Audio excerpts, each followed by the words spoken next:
The arrival. Captain Alara Voss jolted awake at 2:47 hours as her quarters aboard the UESC Intrepid filled with the harsh blue pulse of a priority alert. After 15 years in the United Earth Space Command, she knew the difference between routine and extraordinary emergencies before her feet hit the floor. Captain to the bridge, immediate response. This is not a drill, Captain to the bridge. The voice of Tactical Officer Reyes was unnaturally tight. Voss was dressed and moving through the corridor within 30 seconds, her mind cycling through possibilities. Asteroid detection, solar flare warning, perhaps tensions with the Mars Confederacy flaring again. The Intrepid's bridge was a hurricane of controlled activity when she arrived. Officers moved between stations with urgent precision, their faces illuminated by the glow of tactical displays. "Status report," Voss demanded, taking her command chair. Commander Jackson Way, her executive officer, stepped forward. The normally unflappable man looked shaken. "Ma'am, Deep Space Array picked up an anomaly near Jupiter's orbit approximately 23 minutes ago. No approach vector, no engine signature, it simply appeared." The main view screen shifted to show the object. Voss felt her breath catch. It was unmistakably a ship, but unlike anything humanity had built. Almost 2 kilometers from bow to stern, with sleek angular sections reminiscent of predatory marine life from Earth. The hull was a deep graphite color with subtle iridescent patterns that seemed to shift when viewed directly. "We've been hailing on all frequencies," Communications Officer Teresa Novik reported. "No response for 20 minutes and then this." The secondary screen displayed a simple text message. "Vanguard protocol initiated. Awaiting command authentication. Threat assessment in progress." "It's in every known human language simultaneously," Novik added. "Perfect syntax in each." "Weapon status?" Voss asked, not taking her eyes off the vessel. "No active targeting systems detected," Reyes replied. "But scanning can't penetrate its hull. If it has weapons, they're unlike anything we've encountered." "What about life signs?" Dr. Nikolai Petrov, the Intrepid's xenotechnology specialist, looked up from his station. "None that we can detect, Captain. Either the ship is automated, the crew is shielded, or," he hesitated, "they're not life as we understand it." Voss studied the message again. "It's waiting for something from us, authentication." Her communication panel chimed with an incoming transmission from UESC headquarters. Admiral Diallo's face appeared, his expression grave. "Captain Voss, I've reviewed your preliminary report. The Security Council is convening now. This vessel represents technology far beyond our capabilities, and its sudden appearance suggests propulsion systems we've only theorized about." "Your orders, sir." "Assemble a boarding team, 6 personnel maximum with specialized expertise. The vessel has transmitted docking protocols compatible with our shuttles. It appears to be inviting us aboard." Voss felt a chill despite the bridge's regulated temperature. "With respect, Admiral, this has all the hallmarks of a trap." "Perhaps," Diallo conceded, "but an opportunity as well. Your experience with first contact protocols makes you our best option. Whatever this Vanguard is, we need to understand it before we decide how to respond." After the transmission ended, Voss assembled her team with careful deliberation. Dr. Nikolai Petrov for his expertise in alien technology, Lieutenant Farida Akhafer, security specialist with combat experience, Dr. Takumi Hayashi, quantum physicist, Lieutenant Commander Teresa Novik for communications, and Engineering Chief Marcus Rivera, the best technical mind on the Intrepid. The approach to the Vanguard was tense. Their shuttle seemed insignificant against the massive vessel as they neared a docking bay that had opened silently at their approach. "Still no life signs," Petrov confirmed, studying his scanner. "But there's something else, unusual energy patterns throughout the ship, almost neural in nature." The docking procedure was unexpectedly smooth, as if the ship had been designed specifically for human vessels.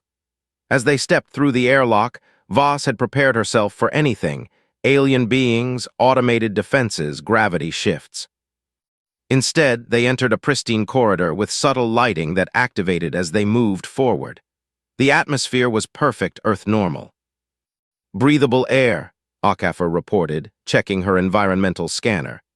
21% oxygen, nitrogen balance, 22 degrees C, pressure 1 atmosphere exactly. That can't be coincidence, Hayashi said, running his hand along a wall that seemed to pulse slightly at his touch. This ship was designed for human occupancy. They proceeded deeper, finding more corridors and chambers that seemed both alien and oddly familiar. Most striking was the technology, control interfaces that anticipated their touch, displaying information before they requested it. Captain Novak called, standing before a larger doorway. "I believe this is the bridge." The door slid open as Voss approached. The bridge was a spacious command center with stations that seemed eerily reminiscent of human designs, but with technology centuries beyond their capabilities. As they entered, systems activated, holographic displays flickering to life around the room. A voice spoke, neither male nor female, with a resonance that seemed to bypass their ears and speak directly to their minds.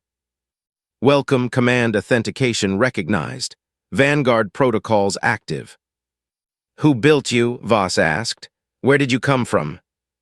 "This vessel was constructed by humans," the voice replied. "Temporal origin classified until full neural interface established." The team exchanged shocked glances. "Humans built this," Hayashi whispered. "That's impossible. We're centuries from this level of technology." Before Voss could ask more questions, alarms pulsed throughout the ship. A holographic display expanded in the center of the bridge, showing the solar system. At its edges, multiple objects were approaching at impossible speeds. "Warning," the Vanguard announced. "Hegemony Advance Fleet detected approaching Sol system.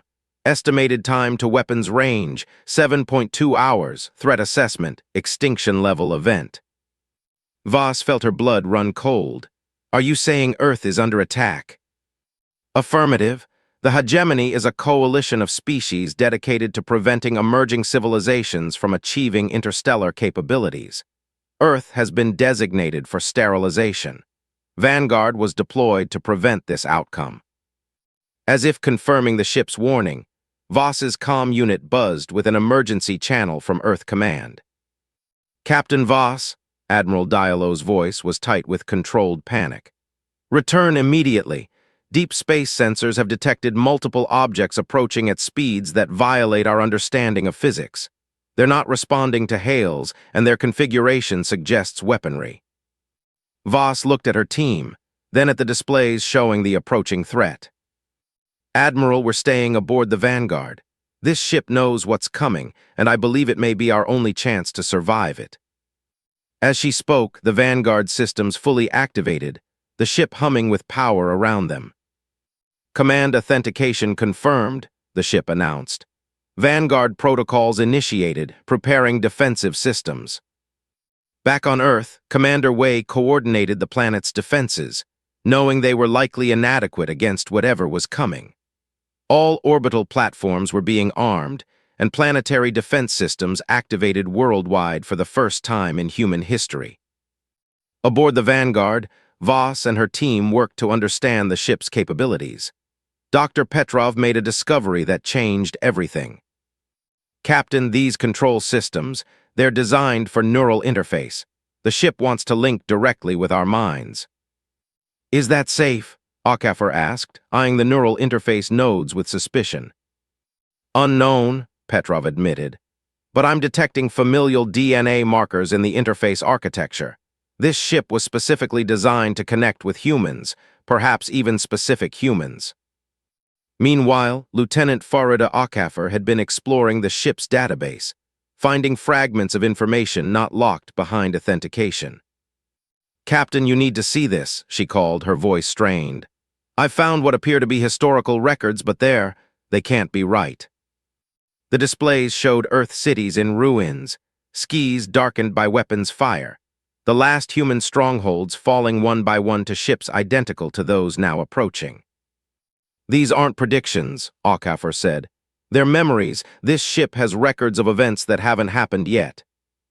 Dr. Hayashi analyzed the data, his expression growing more troubled by the moment. These quantum signatures? Captain, I believe this vessel exists partially outside our normal time stream. It's from our future, a future where humanity lost this conflict. The Vanguard's voice confirmed their suspicions. This vessel was created as a temporal intervention, a single point of divergence to prevent the extinction of humanity. How far in the future? Voss asked. 173 years from your present date. The last humans created this vessel as their final act before extinction. The implications were staggering. Voss tried to process what this meant, a ship sent back through time by humanity's last survivors to change history. The hegemony vessels will enter weapons range in 6 hours, the Vanguard continued. This ship possesses the capability to defend Earth, but requires human neural interfaces to operate at full capacity. Why, Rivera asked, why build an advanced ship that needs human operators? The convergence. The Vanguard surged forward to meet the hegemony advance fleet, its propulsion systems defying conventional physics. Through the neural interface, Captain Alara Voss felt the ship's movement as if it were her own body, a sensation both exhilarating and disorienting. Hegemony vessels entering weapons range in 40 seconds, Lieutenant Farida Akafar announced. Her consciousness merged with the defensive systems. Within the neural link, her typically calm demeanor had transformed into a razor-sharp focus. All power to temporal shields, Voss commanded, the order transmitted through thought faster than words could form. The main viewscreen displayed the approaching hegemony ships, sleek obsidian vessels with biomechanical components that pulsed with eerie bioluminescence. They moved in perfect formation, their coordination suggesting either a hive mind or centuries of tactical evolution. They're scanning us, Dr. Takumi Hayashi reported from the science station, his mind processing temporal readings. Their energy signatures are fluctuating. I think they recognize the Vanguard's temporal nature. Before Voss could respond, the lead hegemony vessel fired. A beam of coherent energy lanced toward the Vanguard, its composition shifting through multiple phases of matter simultaneously. Through Akafar, the Vanguard's temporal shields activated. Rather than blocking the attack, they shifted the ship microseconds out of phase with present time. The beam passed harmlessly through where the Vanguard had just been, or more accurately, where it would be moments later. My God, whispered Rivera from engineering. They're firing weapons that attack across multiple time streams. Return fire, Voss ordered. Through the neural link, the Vanguard's weapon systems activated under Petrov's guidance. The ship didn't fire conventional projectiles or energy beams, but rather targeted distortions in spacetime itself. 3 hegemony ships suddenly found their trajectories intersecting their own positions from moments earlier. The resulting temporal collision tore 2 vessels apart, while the third spun helplessly, its systems failing.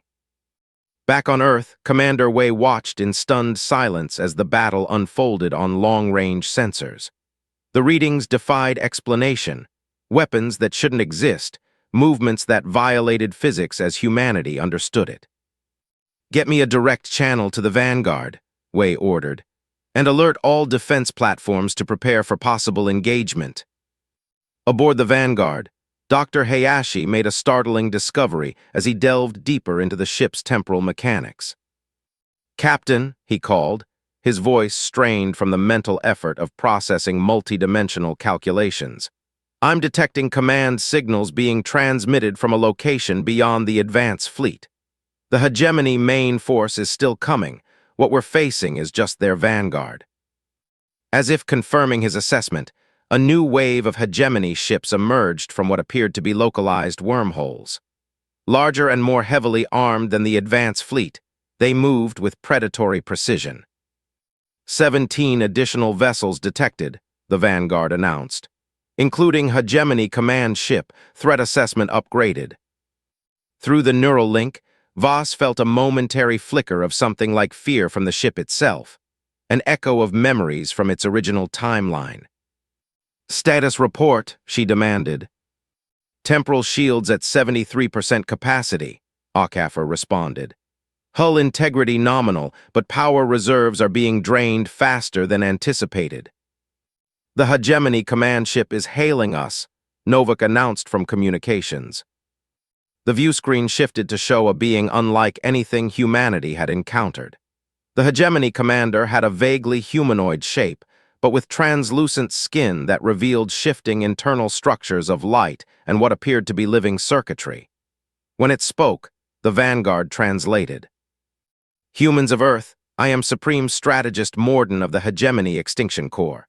Your possession of temporal technology is noted and classified as a Level 1 violation of natural law. Surrender the Vanguard vessel and your species will be permitted controlled diminishment rather than immediate eradication. Voss stood facing the screen. This is Captain Alara Voss of Earth. We have no quarrel with your hegemony. Withdraw your forces and we can discuss peaceful contact. The being's internal lights pulsed in what might have been amusement. Your species has been assessed and found unacceptably divergent. Your neural architecture combined with your aggression metrics presents an 89.7% probability of becoming a destabilizing force within the galactic community. The hegemony prevents such threats before they emerge. You're here to exterminate us because we might become a problem someday. Voss felt cold anger rising within her. This is mercy, Supreme Strategist Morden replied. A swift end rather than the chaos your kind would bring to ordered space. Your attempt to alter the timeline has merely accelerated our intervention schedule. The transmission ended abruptly. Moments later, 3 hegemony vessels broke formation, bypassing the Vanguard and accelerating toward Earth. They're targeting population centers, Novak reported, her consciousness stretched across communication networks. I'm detecting weapons locks on Beijing, New York, and Cairo. Intercept, Voss ordered, and the Vanguard responded instantly, moving faster than should have been possible to position itself between Earth and the attacking ships. Through Rivera, power surged to a different weapon system. Causality disruption ready, he reported, his voice strained from the mental effort. Fire. A wave of distortion spread from the Vanguard, catching the 3 hegemony ships. They didn't explode or break apart. They simply stopped, frozen in space as if time had ceased to flow around them. What happened? Voss asked, momentarily disoriented by the weapon's effect. Temporal stasis field, the Vanguard explained through their neural link. Those vessels now exist in a loop of the same microsecond indefinitely. The remaining hegemony ships regrouped, clearly surprised by the effectiveness of the defense. A new transmission from Supreme Strategist Morden came through. Impossible, that technology was theoretical only. Who are you humans, really? Voss allowed herself a grim smile as she responded. We are the defenders of Earth, and we're just getting started. As the transmission ended, the full hegemony fleet advanced as one, weapons charging. Through the neural link, Voss felt the Vanguard's assessment. This would be the real test. Hold position, she ordered her crew. Protect Earth at all costs. The battle raged for hours. Through the neural link, Voss and her crew fought as one with the Vanguard, moving with impossible precision against the hegemony fleet. The alien ships were powerful, but they hadn't expected such resistance from a supposedly primitive species. 11 hegemony vessels now drifted as lifeless husks. The Vanguard had taken damage too, parts of its lower decks were exposed to space, and power fluctuated through its systems. But still, it fought on. In Voss's mind, information flowed constantly. Battle data, ship status, crew conditions, all processed instantly. But now something else was coming through the neural link. Images, memories not her own. Captain, Hayashi's voice broke through her concentration. Are you seeing this too? The others nodded, their faces showing confusion and fear. In all their minds, they saw the same vision. Earth, its cities in ruins, skies dark with ash, the last humans fighting a losing battle against overwhelming forces. These aren't hallucinations, Petrov said. They feel like memories. As they fought the hegemony, the visions continued, becoming clearer. They saw a team of scientists working desperately in an underground facility, heard their voices as they argued about time and causality, watched as they poured their knowledge into a massive ship, the Vanguard. The vessel carries memory imprints, the Vanguard explained in their minds. They are becoming accessible as the neural link strengthens. Voss saw a woman directing the final preparations of the ship, the same woman she'd glimpsed earlier. Admiral E. Voss, her descendant, orchestrating humanity's final stand. "That's impossible," she whispered. "Not impossible," the Vanguard replied. "Merely improbable. She is from a timeline that now will never exist, your descendant from a future where humanity lost this war." The revelation hit Voss like a physical blow. The Vanguard wasn't just from the future. It was a final desperate gamble from a timeline where the hegemony had won. "The ship was sent back," Novak said, understanding dawning on her face, "to change history." "Correct," the Vanguard confirmed. "The last humans created this vessel as a temporal anomaly, a ship that exists outside normal time. They sent it to this crucial moment when humanity first encountered the hegemony, knowing it would erase their timeline but might save another." More visions flowed through their minds. Billions of humans dying as planet after planet fell to the hegemony, the final desperate plan to send the Vanguard back, knowing it would erase their timeline but might save another. "In my original timeline, Earth fell today," the Vanguard explained. "No defense was mounted. Humanity was unprepared. The survivors were hunted across the stars for 3 centuries until the last outpost fell." Voss felt the weight of this knowledge. Those future humans had sacrificed their entire reality for this chance. "Incoming," Aucaffer shouted, her mind directing the shields to block a concentrated attack from 5 hegemony ships. The Vanguard shuddered under the impact. "Power reserves at 31%, Rivera reported. "We can't take much more of this." Voss pulled her focus back to the battle. Questions about time paradoxes would have to wait. "Vanguard, what options do we have?" Through the neural link, the ship showed them a new system, something called the Convergence Protocol. "Warning," the Vanguard said. "This system draws power directly from human neural energy. Use will significantly shorten crew lifespan." Voss understood immediately. The future humans hadn't just built a ship, they had created a weapon powered by human life force itself. "How much will it cost us?" she asked. "Estimated 10–15 years of life per activation at current crew size." Her team was silent, but through the link, Voss felt their resolve. 10 years of life against the extinction of their species wasn't even a question.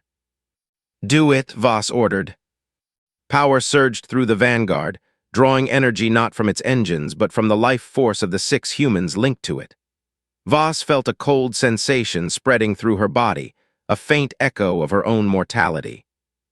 The viewscreen showed a wave of temporal energy expanding from the Vanguard, washing over the hegemony fleet. Where it touched, ships aged, metal corroded, systems failed, organic components withered. 7 more hegemony ships drifted powerless. For a moment there was an eerie silence in space. Then Petrov called out, "New contacts, much larger than the hegemony ships." 3 massive vessels had appeared at the edge of the solar system, each one dwarfing both the hegemony fleet and the Vanguard. Their design was different, sleeker, with a sense of ancient power. "The progenitors have arrived." The Vanguard's voice had a new tone, something like dread. "Who are the progenitors?" Voss asked. "The architects of the hegemony, the true power behind their extinction campaigns. They rarely intervene directly. That they have come means they consider this situation significant." A transmission came through on all frequencies, translated instantly by the Vanguard. The being on screen was unlike the hegemony commander, more ethereal, with a body composed of what appeared to be living light and complex geometric patterns. "Humans of Earth," the being spoke, its voice resonating on multiple layers simultaneously. "I am Observer Eternal of the Progenitor Conclave. Your temporal intervention is unprecedented in 12 million years of our stewardship. This merits direct assessment." Voss stood straighter, speaking for all humanity. We have the right to exist to defend ourselves.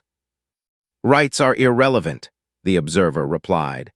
The cosmos functions on balance and probability. Your species represents a statistical anomaly, potential for either transcendent evolution or catastrophic destabilization. The hegemony's purpose is to prune such anomalies before they mature.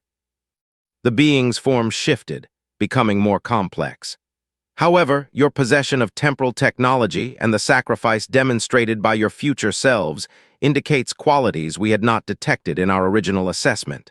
A species willing to erase its own timeline to preserve another iteration of itself represents an interesting variable.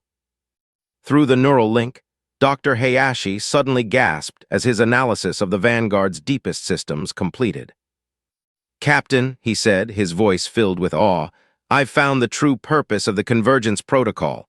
It's not just a weapon, it's a temporal bridge." The Vanguard confirmed, "Final protocol ready for activation. The convergence requires total neural commitment from all interfaced humans. Warning, activation will consume remaining lifespan of all crew members." Voss felt her heart sink. "Total commitment, you mean our lives?" "Yes, the original timeline must be completely severed, and a new one anchored through human consciousness. The future that sent this ship must be erased entirely for your new future to be secure." Silence fell over the bridge as each crew member absorbed what this meant. Through the neural link, Voss felt their thoughts, fear, determination, and a growing resolve.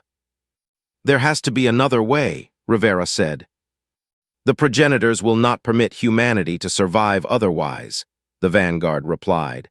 "Their technology can erase Earth from history entirely. The convergence is the only option that creates a protected timeline." On the view screen, the observer waited, its form shifting with what might have been curiosity. "What exactly will the convergence do?" Voss asked. "It will create a temporal lock around Earth and humanity, a causality shield that not even the progenitors can breach without violating their own laws of non-intervention. Your sacrifice will anchor this new timeline, making it immutable." Through the neural link, Voss saw fragments of this potential future, humanity surviving, expanding to the stars, eventually taking its place among the cosmic powers. A future worth dying for. She looked at her crew, seeing in their eyes that they had reached the same conclusion. "We need to warn Earth," Novik said. Voss nodded. "Open a channel to command."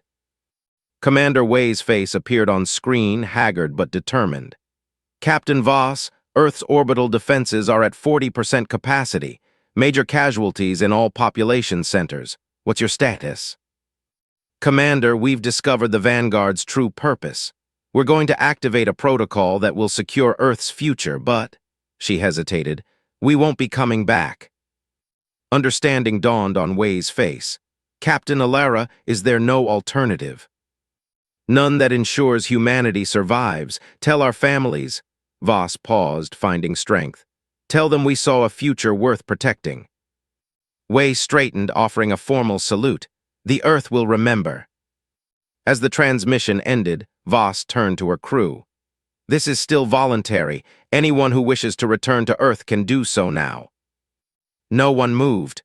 Through the neural link, she felt their unwavering commitment. "Vanguard," she commanded, "initiate the convergence protocol." The ship's systems began to pulse with new energy, not the cold light of technology, but something warmer, almost alive. The neural interfaces deepened, drawing each crew member's consciousness further into the ship's systems. Voss felt her physical body becoming less substantial as her consciousness expanded. Through the link, she sensed her crew experiencing the same transformation, their individual minds merging into something greater, anchored by their shared humanity.